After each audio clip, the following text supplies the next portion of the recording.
절망의 자리에 소망의 빛이 되시는 예수님, 절망의 자리에 소망의 빛이 되시는 예수님, 이런 제목으로 같이 은혜 나누겠습니다. 예수님이 사역을 시작하실 당시에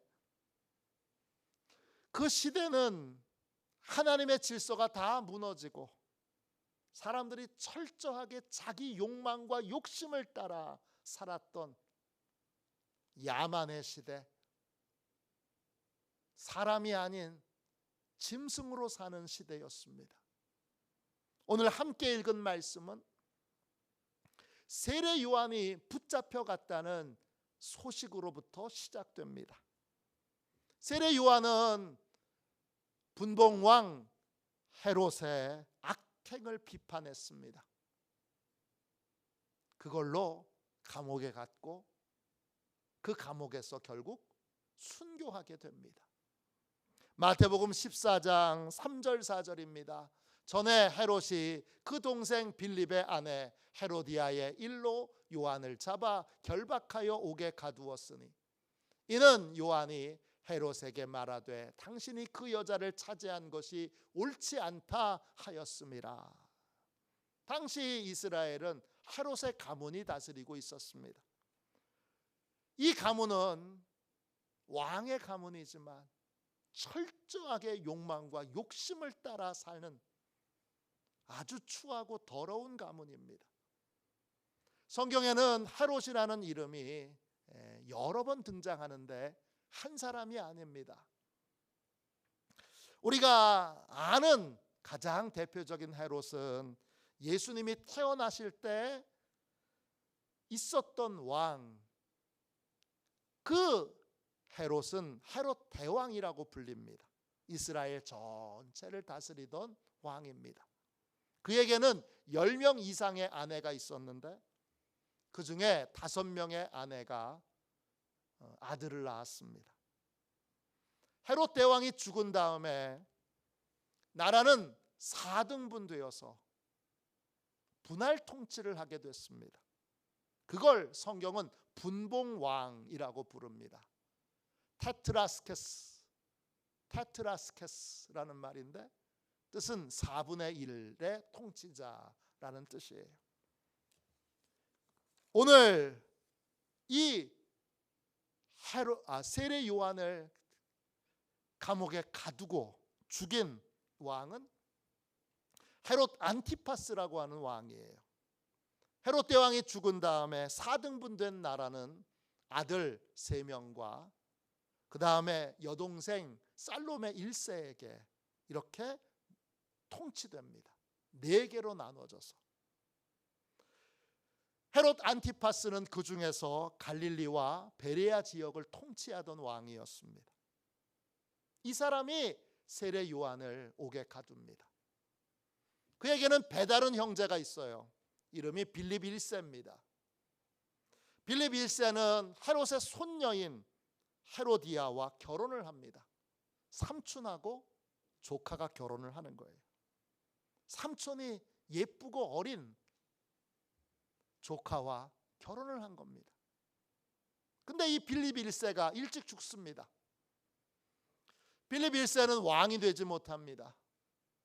빌립이 죽자 그의 배다른 형제인 헤롯 안티파스가 과부가 된 조카에게 욕심을 냅니다.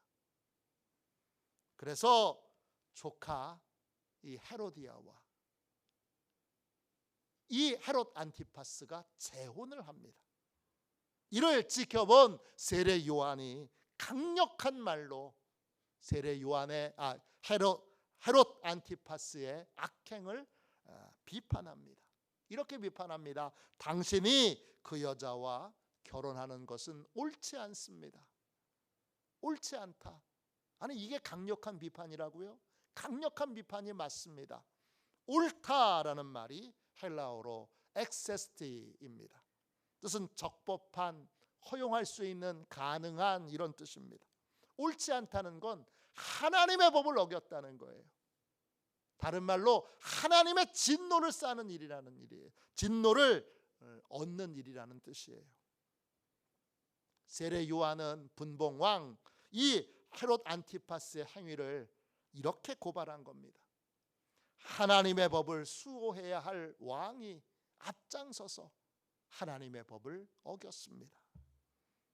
이 말을 듣고 헤롯 안티파스는 즉시 세례 요한을 감옥에 가두고, 그리고 그 감옥에서 세례 요한은 비참하게 순교하게 됩니다.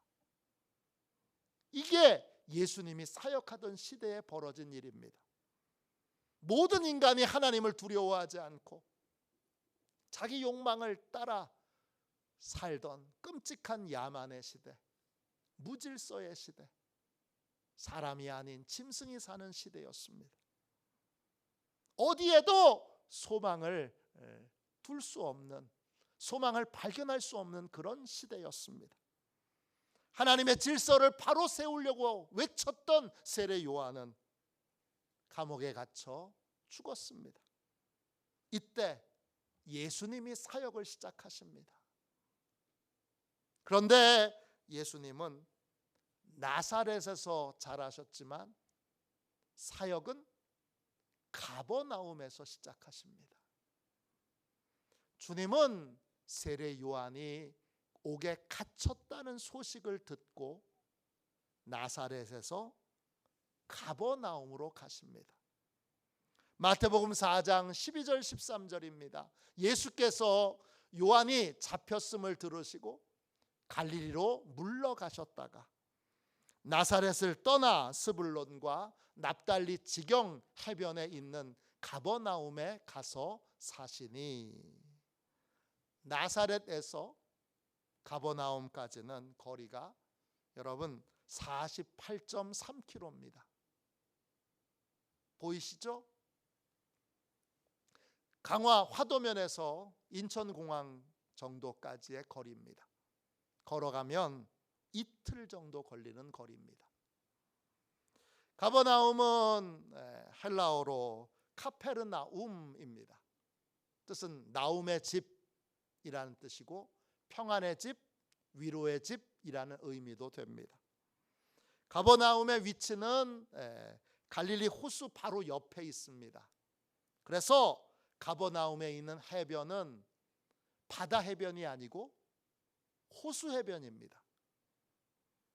가버나움은 세계에서 가장 낮은 도시, 이 지면이 가장 낮은 도시 중에 하나입니다.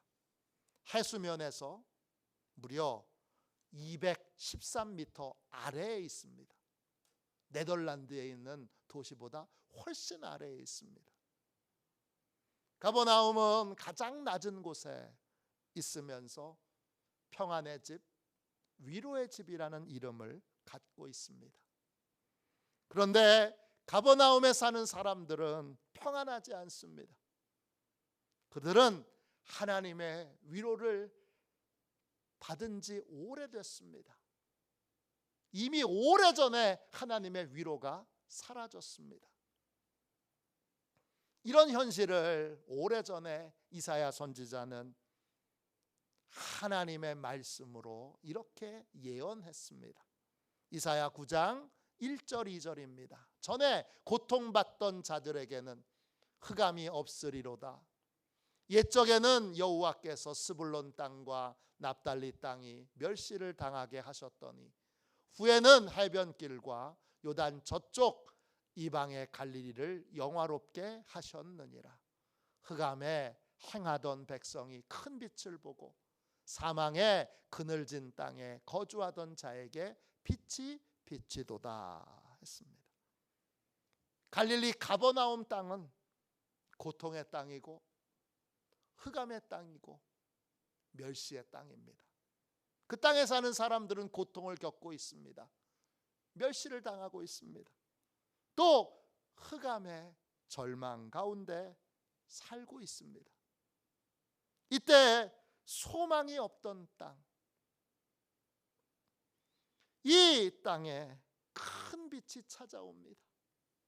이 큰 빛이 찾아오기 전까지, 큰 빛이 비춰지기 전까지 그 땅은 어떤 소망도 어떤 기대도 할 수 없는 절망의 땅, 고통의 땅, 어둠의 땅이었습니다.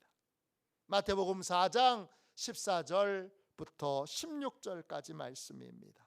이는 선지자 이사야를 통하여 하신 말씀을 이루려 하심이라. 일러스되 스불론 땅과 납달리 땅과 요단강 저편 해변길과 이방의 갈릴리요, 흑암에 앉은 백성이 큰 빛을 보았고 사망의 땅과 그늘에 앉은 자들에게 빛이 비추었도다 하였느니라.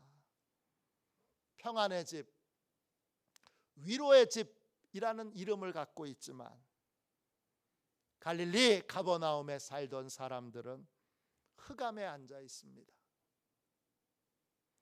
흑암은 헬라어로 스코티아입니다. 뜻은 무엇이 옳은지 그른지 분별하지 못하는 혼돈에 빠져 있는 상태를 의미합니다. 이들은 혼돈에 빠져서 어떻게 살아야 하는지, 어디로 가야 되는지 전혀 길을 찾지 못한 채 절망에 빠져서 죽음만을 기다리고 있습니다. 이게 사망의 그늘에 앉아 있는 것입니다. 그런 그들에게 큰 빛이 떠올랐습니다. 큰 빛에서 크는 헬라어로 메가스입니다.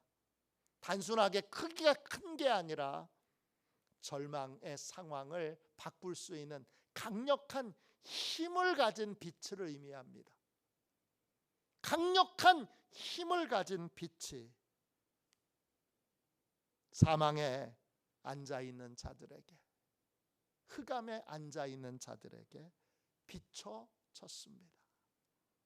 큰 빛이 비춰졌다 할 때 그 비춰졌다는 말은 헬라어로 아나텔로입니다. 뜻은 태양처럼 떠올랐다는 뜻입니다. 모든 사람들이 볼 수 있도록 태양처럼 흑암에 앉아 있는 자들에게, 사망의 그늘에 놓여 있는 자들에게 그 빛이 태양처럼 작게 후레쉬처럼 비춰진 게 아니라 큰 태양처럼 환하게 밝게 떠올랐습니다. 이 빛은 사람들을 새로운 삶으로 초대했습니다. 그 빛을 보았다 할 때 그 보았다는 말은 헬라어로 호라오입니다. 본다라는 뜻도 있지만 이해한다라는 뜻도 있고 그리고 참여한다라는 뜻도 있습니다. 이 빛은 옳고 그름을 분별하지 못하는 분별력을 잃고 어떻게 살아야 되는 건지, 어디로 가야 되는 건지 알지 못하고 절망에 빠져서 그냥 죽을 날만 묵묵히 기다리고 있는 사람들에게 새로운 삶으로 초대를 하고 있습니다. 이 빛은 하나님이 보내신 구원자 예수님이십니다. 예수님은 흑암과 절망의 땅인 가버나움에서 사역을 시작하십니다. 가버나움에서 빛으로 높이 떠올라 사람들을 소망의 삶으로 초대하고 있습니다. 이리로 오십시오. 이렇게 사십시오. 그러면 당신은 다시 소망의 삶을 살 수 있게 됩니다. 그런 것입니다. 마태복음 4장 17절입니다. 이때부터 예수께서 비로소 전파하여 이르시되 회개하라 천국이 가까이 왔느니라 하시더라. 회개하라. 헬라어로 메타노에오입니다. 뜻은요, 마음의 생각을 바꾸는 것입니다. 구체적으로 어떤 생각을 바꾸는 거예요? 소망의 뿌리를 바꾸는 거예요. 내가 지금 소망을 두고 있는 대상을 바꾸는 거예요. 절망을 소망으로 바꿀 수 있는 강력한 힘을 가진 예수님께 소망의 뿌리를 두는 거예요. 이게 회개인 겁니다. 잘못했어요. 죄를 깨닫는 것만 회개가 아니라 회개의 더 근원적인 내용은 소망의 뿌리를 바꾸는 거예요. 여러분은 지금 어디에 인생의 소망을 두고 삶을 살고 계십니까? 여러분에게 예수님이 유일한 소망이십니까? 여러분은 다른 엉뚱한 것에 소망을 두고 그게 내 인생을 바꿀 거라고 생각하고 계시진 않습니까? 좋은 대학에 가면, 좋은 직업을 가지면, 내가 꿈꾸는 사람과 결혼하면, 멋진 차를 사면, 큰 아파트에 당첨되면, 그러면 내 인생이 달라질 거라고 생각하십니까?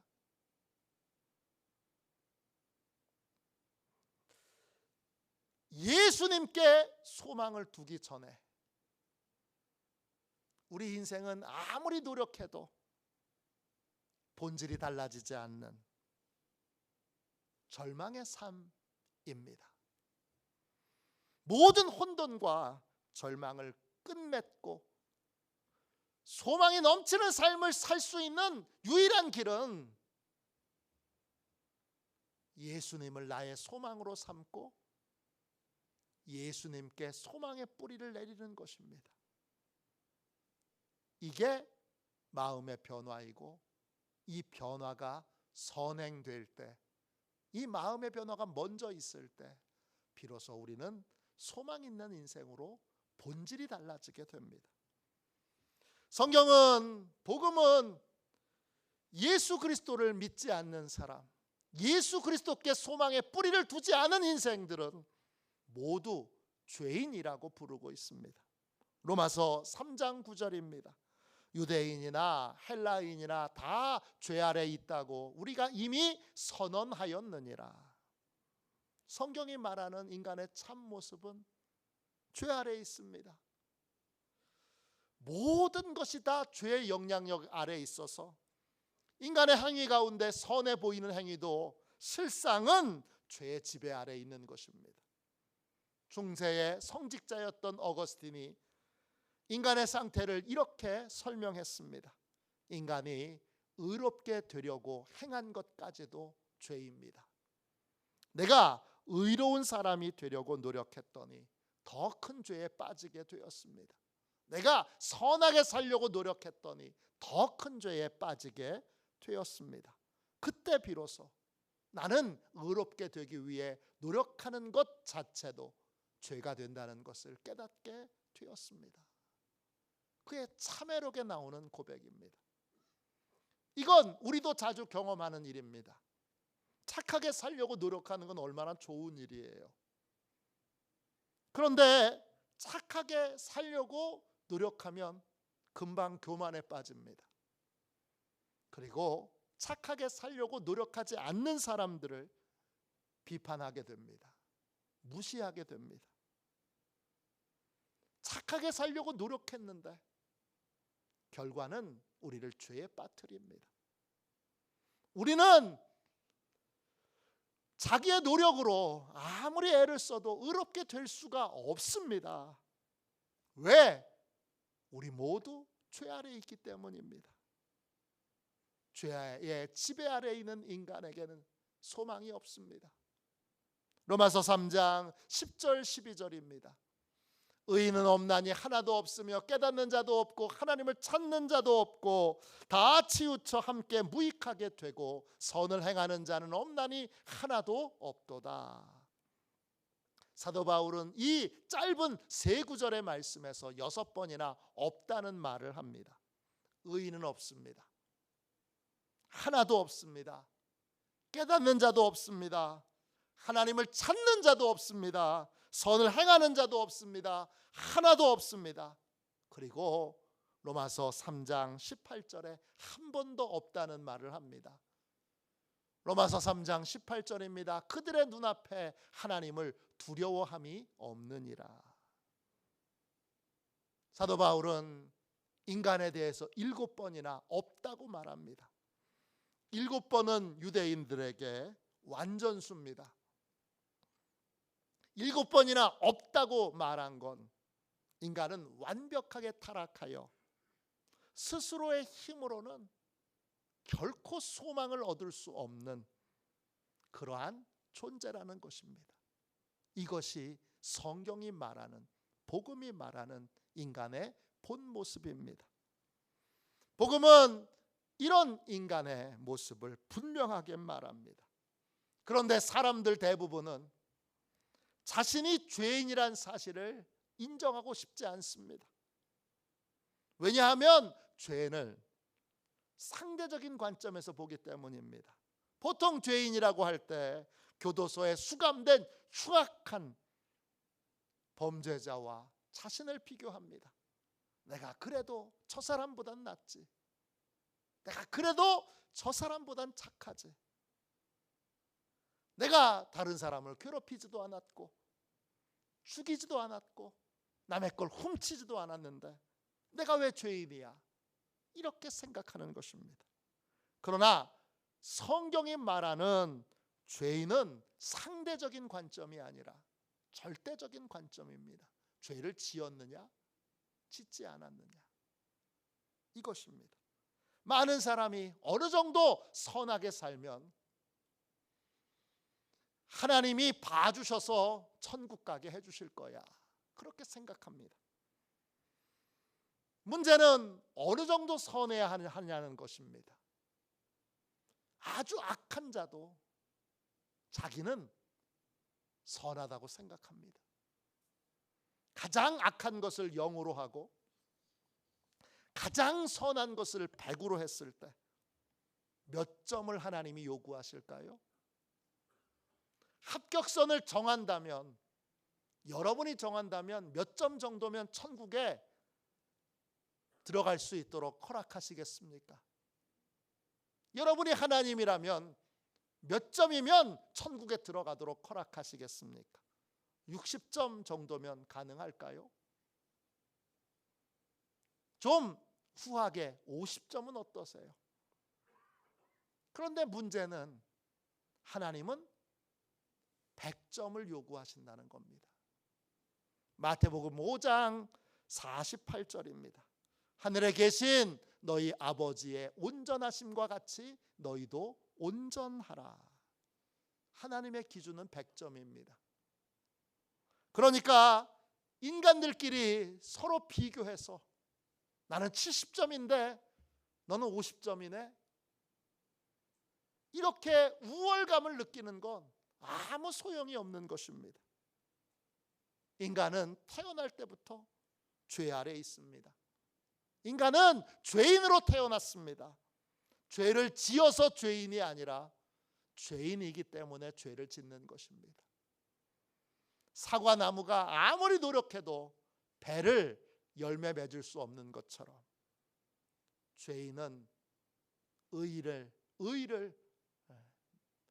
열매를 맺을 수 없습니다. 죄인이기에 죄를 지을 수밖에 없는 것입니다. 복음이 말하는 나는 이런 사람입니다. 나는 스스로 구원할 수 없는 죄인입니다. 우리가 죄의 문제를 해결받지 못하고 이 상태로 나는 의인이지, 나는 착한 사람이지, 나는 좋은 사람이지, 이렇게 착각에 빠져서 인생의 길을 걸어가다가 맨 끝에 만나게 되는 것은 무엇입니까? 그게 바로 무시무시한 하나님의 심판입니다. 히브리서 9장 27절입니다. 한 번 죽는 것은 사람에게 정해진 것이요 그 후에는 심판이 있으리니 근본적인 변화 없이 적당히 변화한 것처럼 흉내내고 적당히 변화한 것처럼 연극하면서 살다가 인생의 끝에서 만나게 되는 건 하나님의 심판입니다. 그 심판은 어떤 것입니까?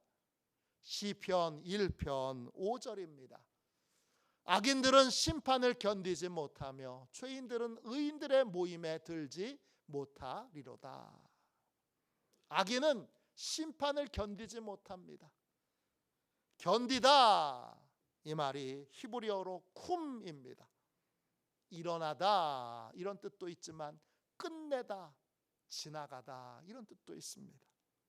심판을 견디지 못한다는 것, 그 심판이 영원히 끝나지 않는다는 겁니다. 영원히 끝나지 않기 때문에 무서운 것입니다. 또 그냥 고통 없이, 그 심판 없이 지나가지 못합니다. 어떤 분은 사랑이 많으시고 은혜로우신 하나님이 심판의 날에 날 좀 봐주실 거야 이렇게 생각합니다. 그러나 죄인들은 의인들의 모임에 들지 못합니다. 그러므로 구원을 받으려면 근원적으로 삶이 변화되어야 합니다. 어떻게 변화되어야 됩니까? 예수님을 유일한 소망으로 받아들이고 예수님께 소망의 뿌리를 내려야 합니다. 시편 1편 3절입니다. 그는 시냇가에 심은 나무가 철을 따라 열매를 맺으며 그 잎사귀가 마르지 아니함 같으니 그가 하는 모든 일이 다 형통하리로다. 시냇가에 심은 나무는 철을 따라 열매를 맺습니다. 잎사귀가 마르지 않습니다. 하는 일이 다 형통합니다. 이때 시냇가는 자연적으로 만들어진 하천이 아닙니다. 이때 시냇가는 히브리어로 팔레그, 자연적으로 만들어진 시내가 아니라 특별한 목적으로 만들어진 운화, 수로, 도랑을 말합니다. 하나님이 특별한 목적을 위해 은혜의 통로로 만들어 놓으신 것이 시냇가입니다. 이 은혜의 통로를 성경은 예수 그리스도라고 부릅니다. 즉 시냇가에 심은 나무는 예수 그리스도에게 뿌리 내려진 나무를 의미합니다. 예수님은 하나님의 특별한 목적으로 보내심을 받았습니다. 하나님의 목적은 무엇입니까? 소망 없는 죄인을 의인으로 만드는 것입니다. 구체적인 방법은 무엇입니까? 하나님이 마련해 놓으신 예수님께 다시 심겨지는 것입니다. 소망의 뿌리를 예수 그리스도께 두는 것입니다. 이때 심겨졌다는 말은 히브리어로 사탈입니다. 그냥 처음부터 심겨지는 것이 아니라 원래 심겨졌던 것에서 뽑아서 다시 심겨지는 것입니다. 다른 것에 소망을 두고 살던 인생이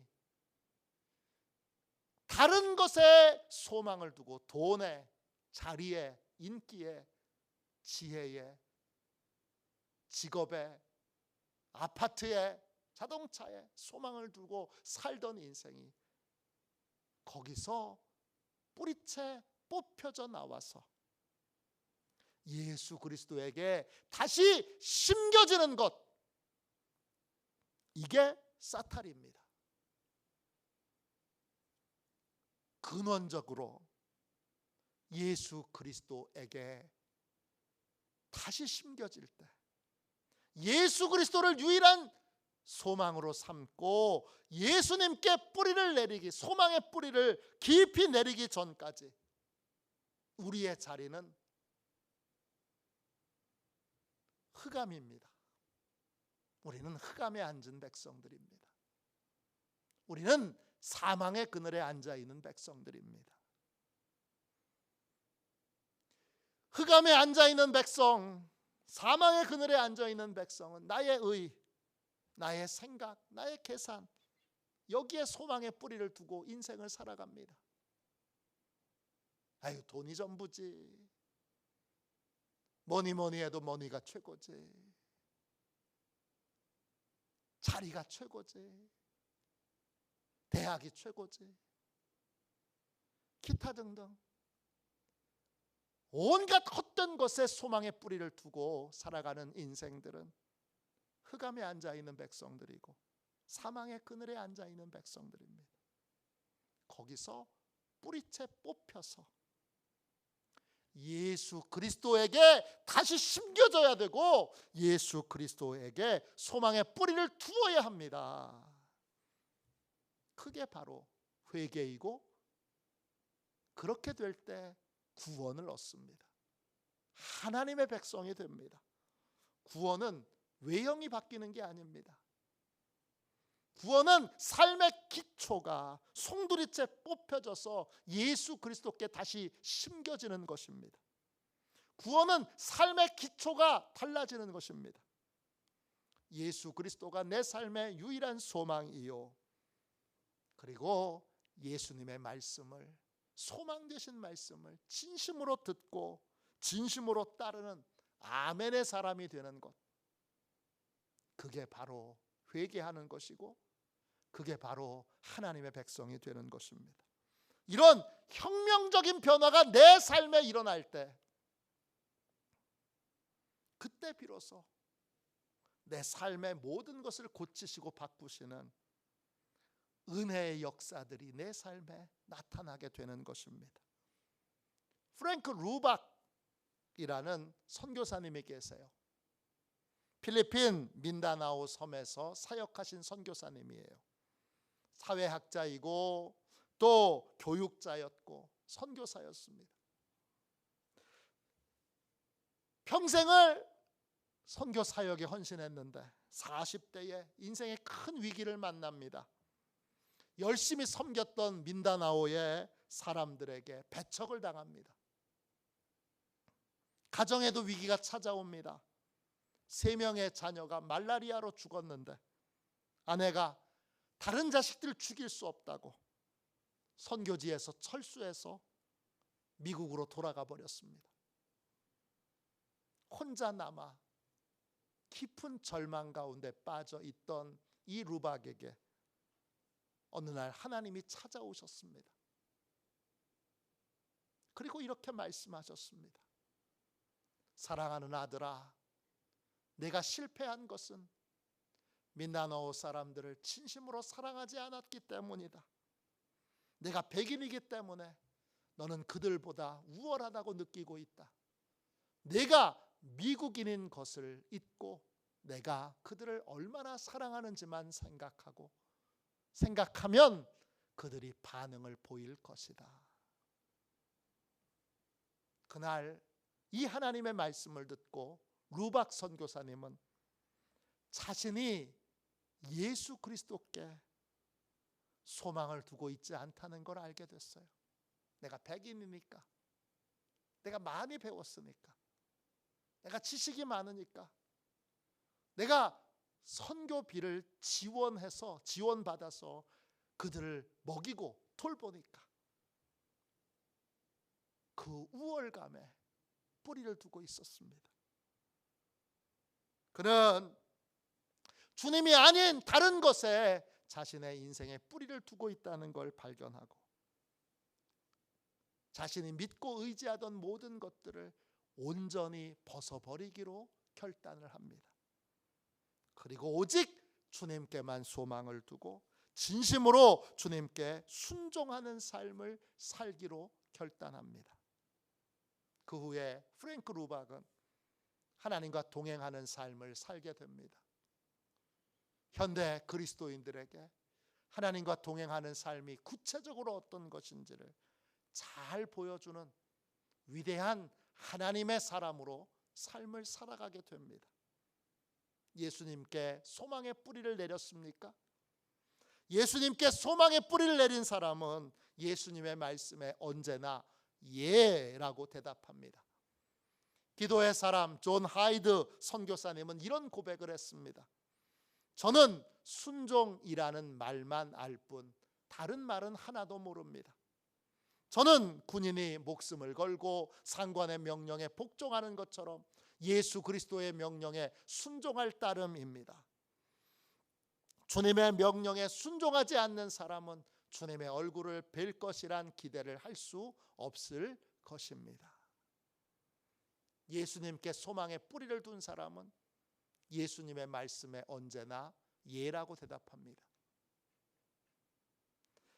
예수님이 아무리 힘들고 어려운 일을 맡겨도 예수님께 소망의 뿌리를 둔 사람은 한결같이 말합니다. 네. 한 번도 해보지 않은 일을 맡겨도 네. 또 어려운 대학이 참 어려운 사람을 맡겨도 예, 이렇게 대답합니다. 왜냐? 예수님이 유일한 나의 절망에서 나를 건져내 주실 분, 소망 없는 내 인생에 진정한 소망을 주시는 분, 내 문제와 고통을 실제로 유일하게 해결하실 수 있는 분이시기 때문입니다. 예수님은 절망을 소망으로 바꾸시는 능력의 빛이십니다. 절망의 인생을 끝내고 진정한 소망의 삶을 살려면 소망의 뿌리를 바꿔야 합니다. 예수님 외에 다른 것을 믿고 의지하던 삶이 이제 그 삶을 완전히 포기하고 예수님께만 소망을 두고 예수님께 소망의 뿌리를 내려야 합니다. 예수님께 소망의 뿌리를 내린 사람은 인생이 처음부터 끝까지 완전히 다른 새로운 삶이 됩니다. 예수님께 소망의 뿌리를 내린 사람은 예수님의 은혜로 분명한 소망을 갖고 지금도 살고 장차 죽음 이후에 인생의 끝에도 소망이 넘치는 삶을 살게 됩니다. 지금 소망의 뿌리를 어디에 두고 계십니까? 지금 예수님이 우리를 회개의 자리로 초대하셨는데 그 회개의 자리에서 핵심은 소망의 뿌리를 바꾸는 것입니다. 예수님께 소망의 뿌리를 내리고 예수님의 말씀을 진심으로 듣고 진심으로 예수님의 말씀에 순종하는 삶을 이제 사십시오. 오직 예수님께만 소망의 뿌리를 둔 인생으로 믿음의 사람, 순종의 사람, 아멘의 사람으로 사는 저와 여러분이 되시기를 주님의 이름으로 축원합니다. 이 시간 우리 찬송가